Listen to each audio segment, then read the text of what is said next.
If you're a long-time iOS user, you may have noticed that with recent iOS updates, you're making more typing mistakes than usual. If that's the case, you're not alone. Today I tried typing this phrase thumbs up multiple times and found that each time it was misspelled in one way or another. So I decided to record myself typing in slow motion and found this rather annoying bug. When I type the first two letters, everything appears to be normal, but watch what happens when I type the letter U. You can see that iOS has correctly detected the touch input and highlighted the letter U on the keyboard to signify that the key has been pressed. However, the character that ends up being entered is actually the letter J. This isn't the only time something like this happened. Here, you can see me pressing the letter U and getting the letter H instead. And here, I'm getting the letter N for November, even though it clearly shows I pressed the letter M for Mike.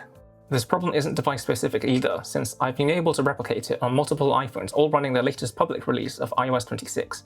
And I remember seeing it in iOS 18 as well. There are two main theories as to why this happens, and I don't think either one is correct. The first one is a fault with the autocorrect system.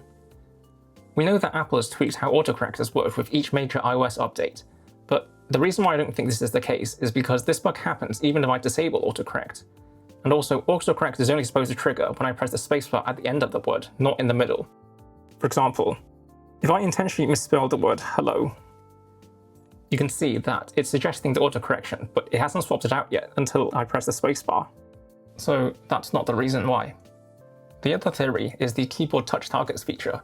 Ever since the first iPhone, the OS has dynamically adjusted the size of the hitboxes of each key on the keyboard as part of the predictive texting, and this is a silent feature that works in the background.